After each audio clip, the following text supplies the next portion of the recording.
Selamat siang semuanya. Perkenalkan, nama saya Cecilia Angelina Isan. Studi saya akan menjadi panitera pada sidang kali ini tanggal 6 Desember 2024. Sidang kali ini mengenai perkara dengan nomor perkara 123 pidana B 2024 PNJKT tentang pembunuhan berencana dengan terdakwa Muhammad Fahri Akbar. Baik, sidang kami mulai. Saya akan memanggil jaksa penuntut umum. Jaksa penuntut umum dipersilakan masuk ke dalam ruangan.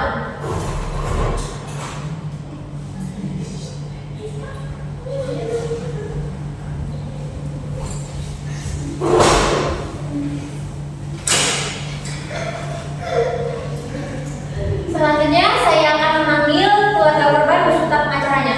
Keluarga korban dan pengacara dipersilakan masuk ke dalam ruangan.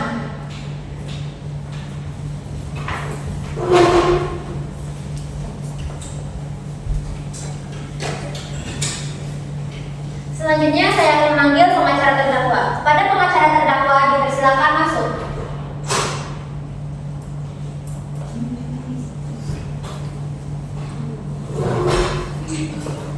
Selanjutnya, saya akan memanggil juru sumpah. Juru sumpah dipersilakan masuk ke dalam ruangan.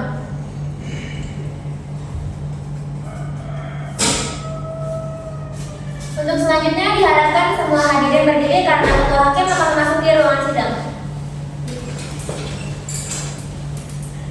Ketua hakim dipersilakan masuk ke dalam ruangan.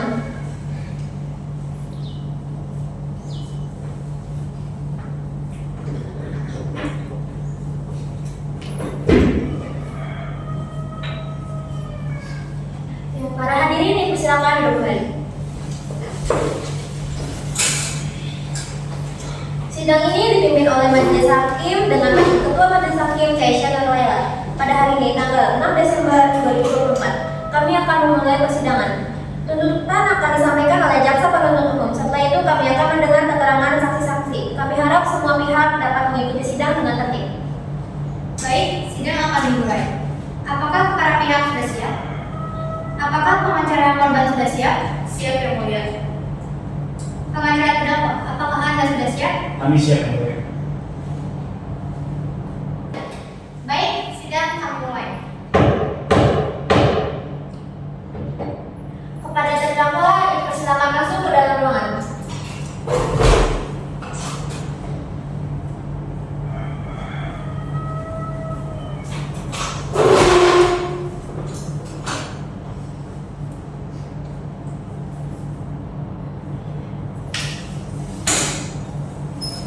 Baik, jaksa penuntut umum, apakah Anda sudah siap untuk menyampaikan tuntutan? Kami siap, Yang Mulia. Silakan jaksa penuntut umum.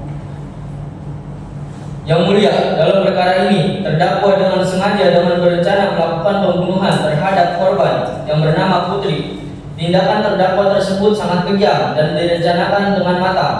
Berdasarkan keterangan saksi dan bukti yang ada, terdakwa terbukti melanggar pasal 340 KUHP tentang pembunuhan berencana yang berbunyi, barang siapa dengan sengaja merencanakan perbuatan membunuh orang lain dipidana dengan pidana penjara seumur hidup atau pidana penjara paling lama 20 tahun.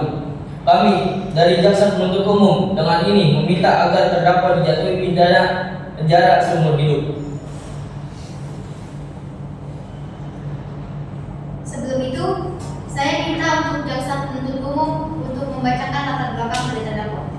Muhammad Fahri Akbar, seorang pemuda berusia 22 tahun, saat ini tidak memiliki pekerjaan tetap.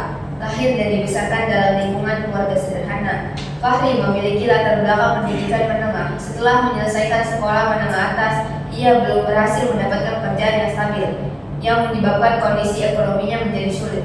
Dalam kesehariannya, Fahri dikenal sebagai pribadi pendiam, namun akhir-akhir ini ia dikabarkan lebih sering bergaul dengan lingkungan yang memiliki pengaruh negatif.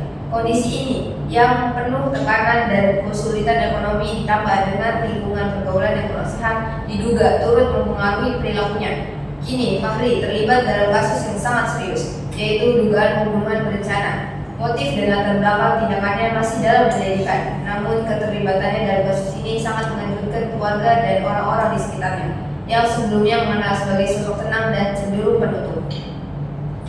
Apakah terdakwa mengakui atau membantah perbuatan yang dituduhkan?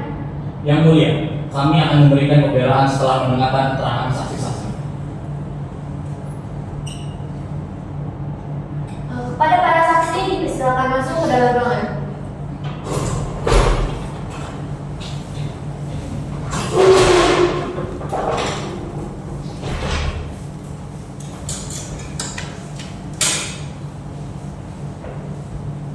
Sebelum para saksi menyatakan pernyataan kesaksiannya, juru sumpah, silakan menghadap para saksi untuk bersumpah.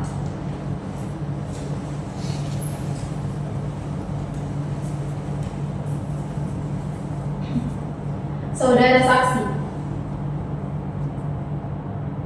sebelum memberikan keterangan di persidangan ini, saya akan meminta saudari untuk mengucapkan sumpah. Mohon angkat tangan kanan saudari.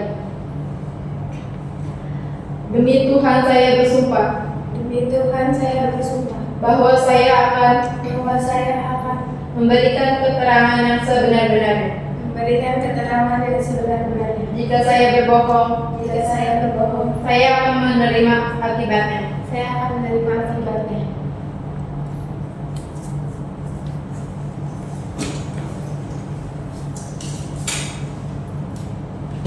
Baiklah, kami akan mendengarkan keterangan saksi.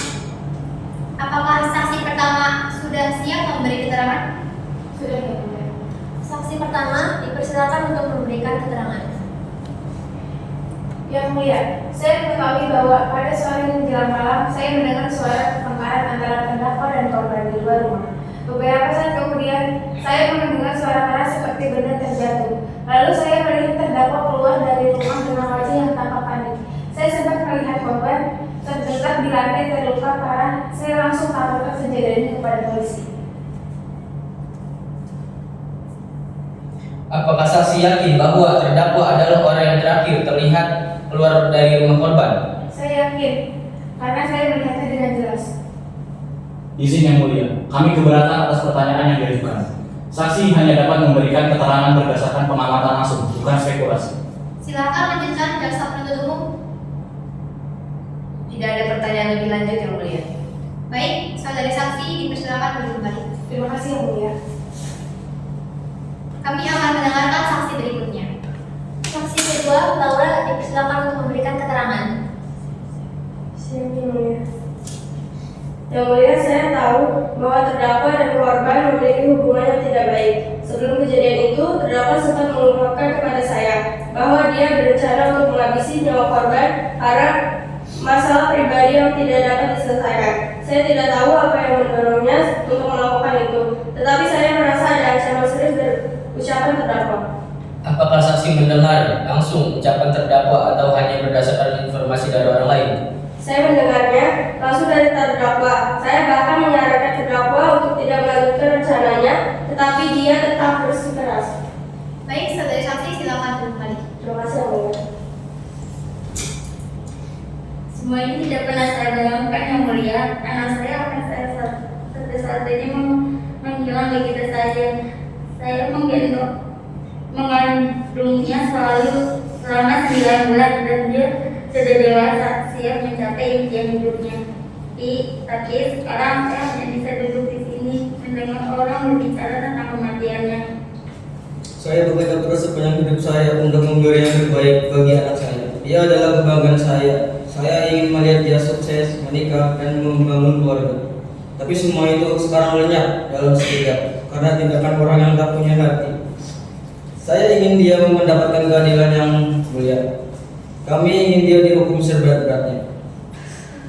Saya ingin terdakwa merasakan apa yang kami rasakan. Kehilangan seorang anak setiap malam, saya terjaga memikirkan wajah anak saya tak akan pernah bisa saya melupakan. Tindakannya itu sudah merebut masa depan kami. Kami tidak hanya kehilangan seorang anak, tetapi juga seluruh impian yang ada untuknya. Yang mulia, tolong kami mohon jangan biarkan dia lolos begitu saja. Kami tahu ini tak akan mengembalikan anak kami, tapi setidaknya kami ingin tahu bahwa keadilan di dekat Anda dan orang seperti dia tidak akan bisa menyakiti orang lain. Anak saya tidak pernah berbuat salah pada siapapun. Dia hanya seorang anak muda yang ingin hidup dengan baik. Mengapa dia harus mati seperti itu dengan cara yang begitu kejam. Saya ingin tahu kenapa dia harus pergi. Apa yang membuatnya sampai tega membunuh anak saya? Yang mulia, kami tidak akan pernah bisa melupakan ini. Kami ingin terdakwa merasakan beratnya hidup tanpa seorang yang begitu kami cintai. Keputusan di tangan Anda. Kami harap Anda memberikan hukuman yang setimpal dengan perbuatannya. Ini bukan hanya tentang hukuman, Yang Mulia. Ini tentang keadilan. Ini tentang anak saya yang harus pergi begitu saja karena seorang yang tidak punya hati. Kami hanya ingin ada keadilan untuknya. Baik Ibu Bapak, kami mengerti atas kejadian yang menimpa kepada anak Anda. Silakan kepada pengacara korban, apakah ada yang ingin Anda sampaikan? Yang Mulia, dari keterangan saksi-saksi dan bukti yang ada, jelas menunjukkan bahwa terdakwa dengan sengaja dan penuh berencana membunuh korban. Ini bukan tindakan spontan, melainkan sesuatu yang sudah dipikirkan dan dipersiapkan dengan matang. Kami meminta agar terdakwa dihukum seberat-beratnya. Yang mulia, kami mengakui bahwa ada peristiwa yang terjadi, tetapi kami membantah bahwa ini adalah pembunuhan berencana. Tidak, Yang Mulia, bagaimana bisa perbuatan tersebut tidak dikatakan sebagai pembunuhan berencana? Padahal jelas-jelas bukti sudah di tangan saya. Perbuatan tersebut juga melanggar hukum pasal 340 KUHP. Yang mulia, terdakwa dalam keadaan emosional saat itu dan tidak memiliki niat untuk membunuh korban. Ini lebih merupakan suatu tindakan yang terjadi dalam keadaan terdesak. Kami meminta agar majelis hakim mempertimbangkan fakta-fakta tersebut dalam menjatuhkan hukuman. Yang Mulia, kami selaku perwakilan korban sangat meminta agar Yang Mulia menjatuhkan hukuman yang seberat-beratnya pada terdakwa. Bagaimanapun, pembunuhan bukanlah hal yang wajar di mata kita semua. Karena perbuatan ini bukan lagi merenggut harta, melainkan merenggut nyawa seseorang. Yang mulia, kami memohon agar mempertimbangkan alasan dibalik tindakan klien kami. Terdakwa tidak melakukan tindakan ini tanpa alasan. Ada situasi yang memprovokasi emosi terdakwa, dan kami yakin hal itu perlu diperiksa secara mendalam sebelum menjatuhkan hukuman. Kami juga mempertanyakan apakah benar pembunuhan ini direncanakan ataukah ini hanya terjadi. Yang Mulia, saya menyangkal itu. Jika terdakwa melakukan pembunuhan atas dasar suatu hal, apakah ada bukti bahwa korban telah melakukan sesuatu pada terdakwa sehingga terdakwa marah atau mungkin tersinggung sampai melakukan hal keji tersebut? Di sini sudah jelas, Yang Mulia, sudah jelas bahwa terdakwa melakukannya dengan sengaja dan sudah direncanakan sebelumnya. Hadirin dimohon tenang. Pengacara korban, apakah ada bukti yang tertuju pada terdakwa? Ada, Yang Mulia.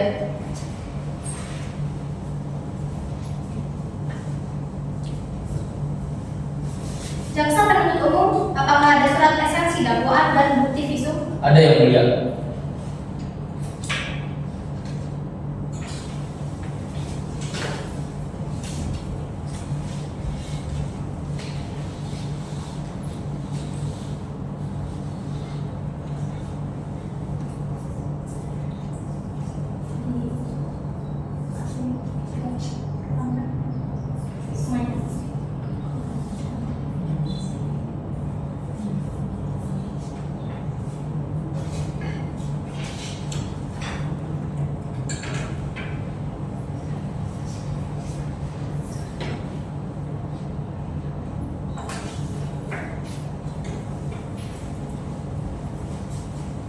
Jaksa penuntut umum, apakah Anda memiliki bukti lain yang ingin diajukan terkait kasus ini?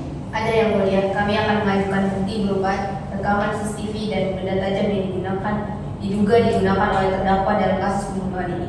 Silakan tunjukkan bukti tersebut.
Yang mulia, berikut adalah rekaman CCTV yang menunjukkan aktivitas terdakwa di lokasi kejadian pada waktu yang diduga sebagai waktu pembunuhan. Yang kedua, sebuah pisau yang ditemukan di lokasi kejadian yang telah diidentifikasi sebagai barang bukti utama berdasarkan hasil pemeriksaan forensik.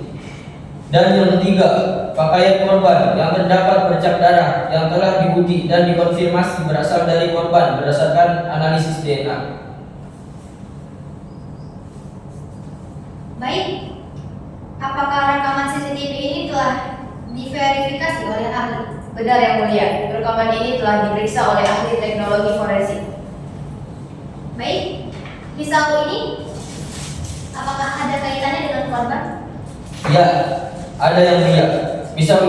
Pisau ini memiliki sidik jari terdakwa dan hasil visum menunjukkan luka pada korban sesuai dengan bentuk bilah pisau ini.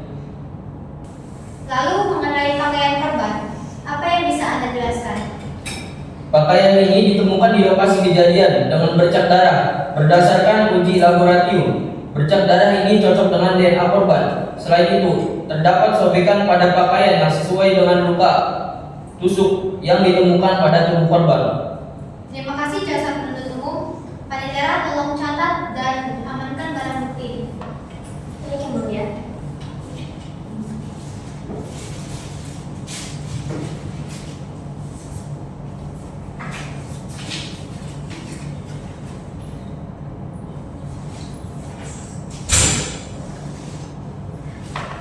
Apakah ada alat bukti lain yang bisa diajukan oleh jaksa penuntut umum? Untuk saat ini cukup Yang Mulia, kami akan menjelaskan lebih lanjut pada tahap pemeriksaan saksi. Baik, saya akan mendiskusikan lebih lanjut dengan para jaksa penuntut umum.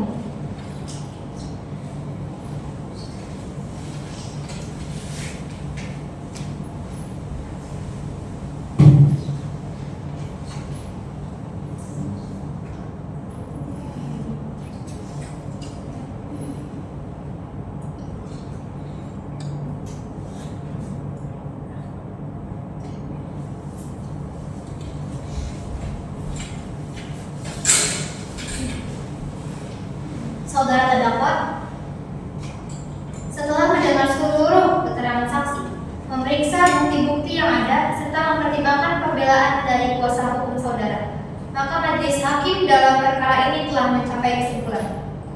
Majelis hakim berpendapat bahwa terdakwa terbukti secara sah dan meyakinkan bersalah melakukan tindakan pidana pembunuhan berencana sebagaimana didakwakan oleh jaksa penuntut umum.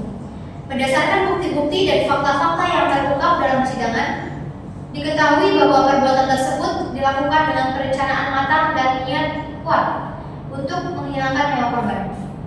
Majelis hakim juga mempertimbangkan hal-hal yang memberatkan, yaitu bahwa perbuatan terdakwa telah menghilangkan nyawa seseorang, menyebabkan duka mendalam bagi keluarga korban, serta menimbulkan keresahan di masyarakat.